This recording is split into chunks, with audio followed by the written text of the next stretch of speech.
அனைவருக்கும் வணக்கம். நான் doctor Chitra, Tamil Nadu hospital, Mannargudi, Thiruvarur district. அனைவருக்கும் மகளிர் தின வாழ்த்துக்கள். இப்போ மகளிர் நலம் பத்தி நான் சில கருத்துக்களை உங்களோட ஷேர் பண்ணிக்க பண்ணேன். ஃபர்ஸ்ட் மகளிர் தினம் அப்படின்னு சொல்லும்போது மகளிரோட அவங்களோட உடல் நல்லா எப்படி நல்லா வச்சுக்கணும்னா, ஒரு மகளிர் தான் ஒரு சமுதாயத்துக்கு, ஒரு குடும்பத்துக்கு ஒரு தூண் மாதிரி. வளரும் இளம் பெண்களே ஃபர்ஸ்ட் நம்ம எடுத்துக்கிட்டோம்னு சொன்னா, இப்போ உள்ள காலகட்டத்துல நிறைய பிசிஓடி ப்ராப்ளம் வருது. பிசிஓடின்னு சொன்னா அவங்க பீரியட்ஸ் ரெகுலரா வர மாட்டேங்குது. அந்த மாதிரி பேஷண்ட்ஸ் நிறைய வராங்க. பிசிஓடிங்கிறது இப்ப ரொம்ப காமன் ஆயிடுச்சு. ஸோ அதோட இல்லாம ஏன் அதனால பிசிஓடிக்கு ரொம்ப காமன் ஆகிட்டா லைஃப் ஸ்டைல் மாடிஃபிகேஷன். அது வந்து சரியான எக்ஸசைஸ் பண்றது இல்லை, ஜங்க் ஃபுட் நிறைய சாப்பிடுறது, சரியா தூங்குறது இல்லை, லேட் நைட்ல இருக்கிறது. அது மாதிரி ஒர்க்கிங் உமனும் ஐடி பீப்புளும் வந்து லேட் நைட்ல கண் முடிச்சு வேலை பார்க்கறது, அது மாதிரி சரியான டயட் எடுத்துக்கிறது இல்லை, மாடிஃபைடு ஃபேஷன் அப்படின்னு சொல்லிட்டு ஜங்க் ஃபுட்டுன்னு நிறைய சாப்பிடுறது, நம்மளோட நேச்சுரல் டயட் எல்லாம் அவாய்ட் பண்ணிக்கிறது, சரியான எக்ஸசைஸ் பண்றது இல்லை. அதனாலதான் அவங்களுக்கு ஓவர் வெயிட், பீரியட்ஸ் இறகுலாரிட்டி எல்லாமே வர்றது. இது வந்து பெரிய தீர்க்க முடியாத பிரச்சனையே கிடையாது. பிசிஓடின்னு பயப்படாம அவசியம் இல்லை. நம்மளோட லைஃப் ஸ்டைல மாடிஃபிகேஷன் பண்ணாலே அது நம்ம இது பண்ணிக்கலாம். லைஃப் ஸ்டைல்ல வந்து என்னன்னு சொன்னா, உங்களுக்கு வந்து வெயிட் ரிடக்ஷன் ரொம்ப இம்பார்ட்டன்ட். ஒபிசிட்டி தான் மெயினான காரணம், இரகுலர் பீரியட்ஸ். அவங்க சில பேருக்கு என்ன ஆகும்னு சொன்னா, இந்த பீரியட்ஸ் வந்து ரெகுலரா வருது, ஒரு 5 மாசத்துக்கு ஒரு 6 மாசத்துக்கு ஒரு பீரியட்ஸ் வரும்.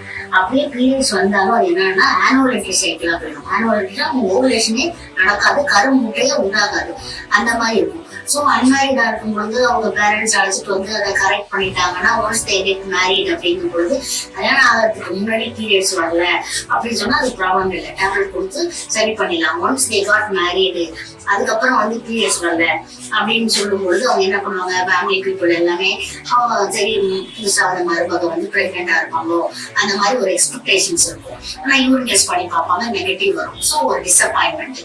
இந்த டிசப்பாயின்மெண்ட் வந்து அந்த பொண்ணுக்கு மட்டும் இல்ல, அவங்க குடும்பத்தாருக்கு, அவங்க பேரண்ட்ஸ் சைடும் சரி, அவங்களோட இன்லாஸ் ஹவுஸ்லயும் சரி பெரிய பிரச்சனை ஆயிடும். அந்த மாதிரி ப்ராப்ளமேட்டிக் ஃபேமிலிஸ் வந்து நான் டே டு டே ப்ராக்டிஸ்ல நிறைய பாக்குறேன்.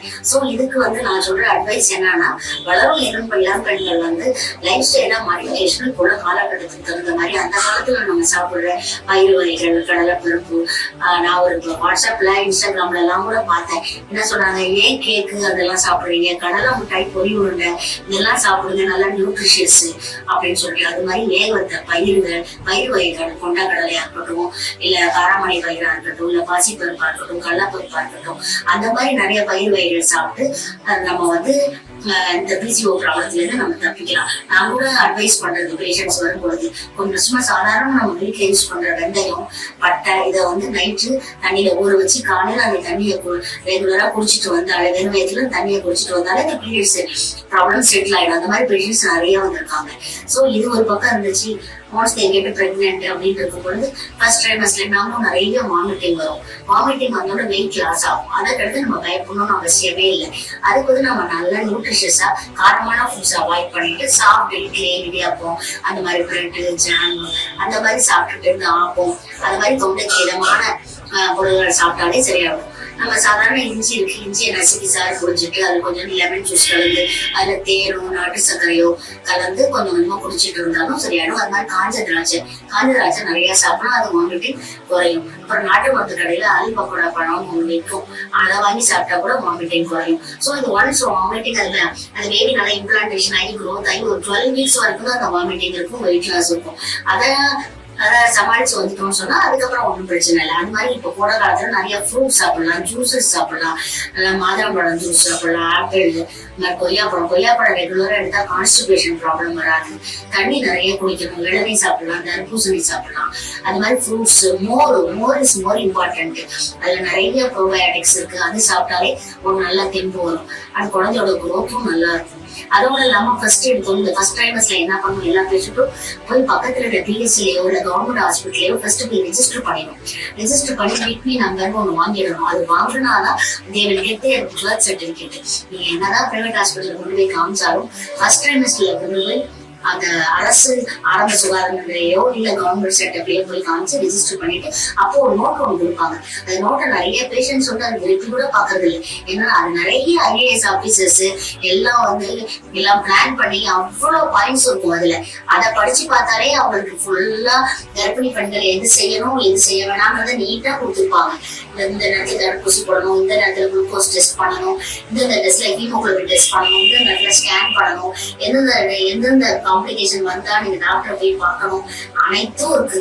சோ அதை படிச்சு பார்க்கணும். நான் இந்த சமயத்துல எல்லாரையும் நான் கேட்டுக்கிறேன். அதோட நம்ம அப்நார்மல் பிரெக்னன்ட் பிபினா ரெகுலரா போய் செக் பண்ணணும்.